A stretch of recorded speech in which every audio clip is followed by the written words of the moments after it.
Hello student, आपका स्वागत है मेरे YouTube channel Aryan teaching academy पर। आज हम लेक्चर में हम प्रतिस्थापन विधि को पढ़ने वाले हैं। प्रतिस्थापन विधि एक ऐसी युक्ति है, एक ऐसी विधि है, नाम से पता चल जाता है कौन सी विधि के बारे में बात कर रहे हैं। प्रतिस्थापन विधि जो प्रति स्थान को बदल करके हम कार्य करते हैं। कोई भी आपका जो है यहाँ पर चर पद दे रखा है, उस चर पद की वैल्यू निकालेंगे दूसरे चर पद की सहायता से। तो इसमें क्या है, स्थान बदल करके कार्य करते हैं। और विलोपन विधि में क्या था, हम एक चीज को गायब कर देते, एलिमिनेट कर देते थे, खत्म कर देते, काट देते थे। लेकिन प्रतिस्थापन में हमें काटना नहीं है, कोई भी चीज गायब नहीं करनी है, ना ही उसे खत्म करनी है। हमें क्या करना है, एक स्थान से दूसरे स्थान पर रखना है और एक की वैल्यू निकालनी है। तो देखिए प्रतिस्थापन विधि का, तो जो हमें समीकरण दी है तो क्या करेंगे, सबसे पहले समीकरण 1 और समीकरण 2 हमने मान ली। तो आप किसी भी समीकरण से उसे हम शॉर्ट आउट कर सकते हैं। अब बताइएगा आप कौन से करें। देखो समीकरण 2 से इजी दिखाई दे रहा है यहाँ पर हमें, यहाँ पर सिंगल एक्स है तो इसी से वैल्यू निकाल सकते हैं। तो चलिए समीकरण 1 से निकालते हैं कि समीकरण 2 से देखो हर चीज लिखनी है। मैं पहले बता देता हूं, जो भी कुछ चीज हम इसमें कार्य कर रहे हैं वो चीज एक बार लिख देते हैं, फिर उसके बाद उसका कार्य करते हैं। कि समीकरण 2 से x को तो मैंने यहीं पर रखा, इसको उठाकर मैं इधर भेज रहा हूं क्योंकि मैं x की वैल्यू निकालना चाहता हूं, तो y को इधर भेज दिया। तो 3 यहाँ पर था ऑलरेडी, 2y यहाँ पर प्लस है, इधर जाकर किसमें हो गया माइनस का 2y हो गया। तो x की वैल्यू निकल के आई हमारे पास 3 माइनस के 2y। इसे समीकरण 3 ले लेते हैं, ठीक है। ये समीकरण 3 ले लेते हैं, ये y x की वैल्यू भी आ गई और इसे समीकरण 3 भी ले लिया। ये प्रतिस्थापन विधि में इस तरह से होता है। अब क्या करते हैं, x का मान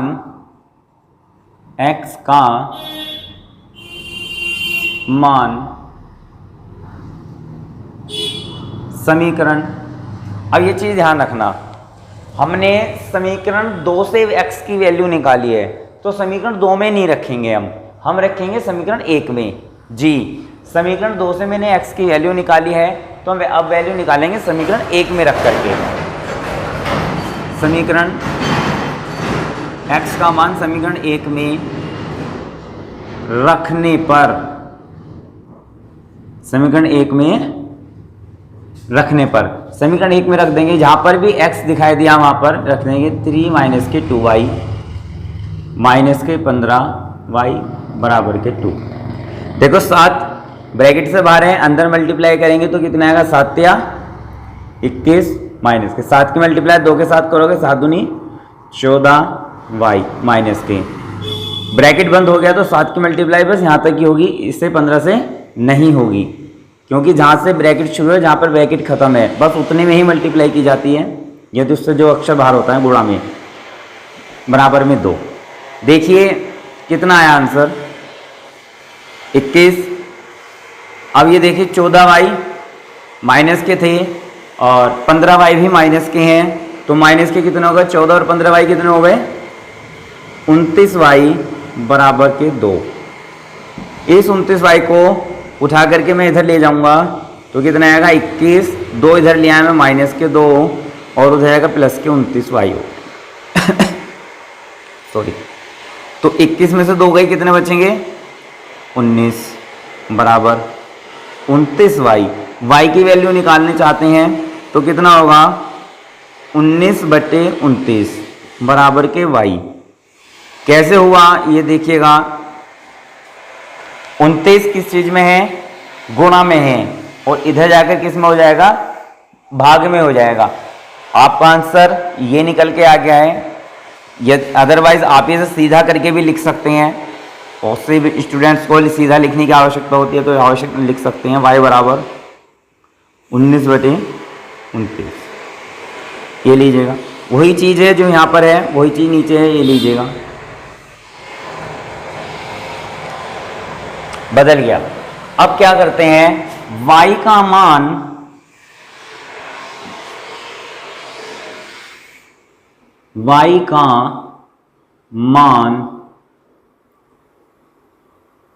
समीकरण किस में रख देंगे, 3 में रख देते हैं। समीकरण 3 में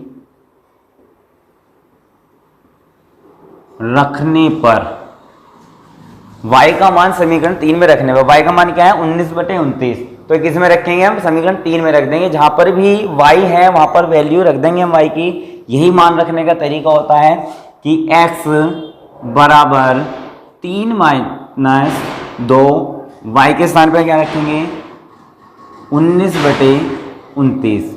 तो कितना आएगा, x बराबर 3 माइनस के 19 दूनी कितने होते हैं 38/29। इसको सॉल्व करिए। अब इसका एलसीएम कितना आया 29 और 3 की मल्टीप्लाई 29 में करो, 3 9 27 का 7 2 और 3 दूनी 6 और 2 8 बराबर 1 की मल्टीप्लाई यहाँ करेंगे 37 38 हो गया। 87 में से 38 गए कितने होंगे, माइनस कर दो सिंपल है आराम से। तो कितने जाएंगे 17 में से 8 गए, 17 में से 8 गए कितने बचे 9, 7 में से 3 गए 4/29। तो x का जो वैल्यू निकल के आई हमारे पास y 49/29। अब देखिए मेरे पास x की वैल्यू आ गई और y की भी वैल्यू आ गई, और इसी को कहते हैं प्रतिस्थापन विधि। क्या किया हमने इसमें प्रतिस्थापन विधि में कि एक ही चर संख्या से दूसरी चर संख्या की वैल्यू निकाली हमने। क्या किया, एक को मैंने यह रखा और दूसरे का मैंने क्या किया स्थान परिवर्तन करा। इसी विधि से इसका नाम पड़ता है प्रतिस्थापन विधि। किसी संख्या को अपने स्थान से परिवर्तन करना ही प्रतिस्थापन विधि कहलाता है। तो प्रतिस्थापन विधि मैंने इसको स्थान परिवर्तन किया, प्लस था हो जाएगा माइनस का हो गया, ये आ गया। तो x का मान समीकरण 1 में रखने पर, समीकरण 1 में क्यों रखा, समीकरण 2 में क्यों नहीं रखा, क्योंकि जिस समीकरण की सहायता से हमने x की वैल्यू निकाली है उसमें हम नहीं रखेंगे, ठीक है। तो इसमें रखेंगे, उससे दूसरी समीकरण में रखेंगे। तो हमने समीकरण 1 में रख दिया। तो वैल्यू पुट करनी आप लोग जानते हैं, जहाँ पर x होता है वहाँ पे x की वैल्यू रख देते हैं। यहाँ पर x था तो मैंने x की वैल्यू रखी और 15y बराबर के 2, 7 के बाद मल्टीप्लाई करी, 7 से 21, 2 के साथ में 7 दूनी 14 माइनस के 15y बराबर के 2। तो कितना हुआ 21 ऐसी गए ऐसी है, 14 और 15 कितना हुए 29 हुई, क्योंकि दोनों माइनस के थे ऐड हो जाएंगे। तो कितना है 29y बराबर के 2। अब यहाँ देखिए 29 को मैं उठा के इधर ले गया, प्लस को हो गया, और 2 को उठा के मैं ले आया, 21 में से 2 गए 19 और y ऐसी गए। तो y की वैल्यू मैंने निकाल ली 19/29, मैंने इसको पलट के लिख लिया। तो y का मान समीकरण 3 में रखने पर, समीकरण 3 में मैंने y की वैल्यू रखी है, तो कितना होगा x बराबर के 3 माइनस के 2 और y के स्थान पर क्या रखा मैंने 19/29। देखिएगा यहाँ पर समीकरण 3 ये थी, y के स्थान पर मैंने 19/29 रख दिया।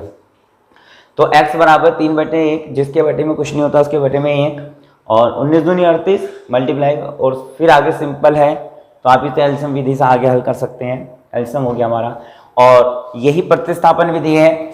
और आपको मेरी प्रतिस्थापन विधि यदि आपको अच्छी लगी है, समझ आई आप लोगों को, तो मेरे वीडियो को लाइक करें, शेयर करें और उन तमाम स्टूडेंट्स के पास तक इस वीडियो को पहुंचाएं जिन्हें प्रतिस्थापन विधि नहीं आती, ताकि वे इस वीडियो को इस वीडियो के माध्यम से उन्हें प्रतिस्थापन विधि सीख सकें।